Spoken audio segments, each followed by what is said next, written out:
Asian mission ইনষ্টিটিউটৰ ফালৰ পৰা ডাক্তাৰ আব্দুল কুদ্দুছ সিকদাৰৰ নেতৃত্বত কয়াকুছি শাখা সাহিত্য সভাৰ কিছু বিষয়ববীয়া, তাৰপিছত হিউমেন ৰাইটছ ইণ্টাৰনেশ্যনেলৰ কিছু বিষয়ববীয়া, ৰাইজৰ মাজত সজাগতা সৃষ্টি কৰাৰ বাবে কিছু মাস্ক আৰু হোমিঅ'পেথিক ঔষধ বিতৰণ কৰা হ'ল।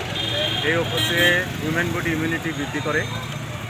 বৰ্তমান সময়ত পৃথিৱীৰ লগতে বিশেষকৈ ভাৰতবৰ্ষৰ কেইবাখনো ৰাজ্য আৰু অসমত কৰোনাৰ যিটো দ্বিতীয় ঢৌ, এই ঢৌৱে যিটো বিভীষিকাৰ সৃষ্টি কৰিছে।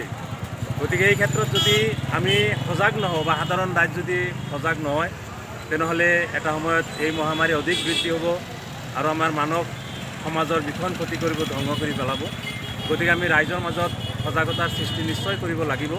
তো বিভিন্ন স্বেচ্ছাসেৱী সংগঠনৰ মাধ্যমেৰে আমি ৰাইজৰ মাজত মাজে মাজে এনেকুৱা সজাগতা সৃষ্টি কৰি থাকিব লাগিব।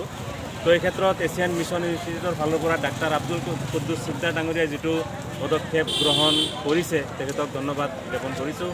আমাৰ কয়াকুছি শাখা সাহিত্য সভাৰ বিষয়ববীয়াসকলক ধন্যবাদ জনাইছোঁ। হিউমেন ৰাইটছ ইণ্টাৰনেশ্যনেলৰ যিকেইজন সদস্য এই কাৰ্যসূচীত অংশগ্ৰহণ কৰিছে, আটাইকে ধন্যবাদ জ্ঞাপন কৰিছোঁ। আৰু আমাৰ এই মিছন সফল হ'ব বুলি আমি আশা কৰিছোঁ।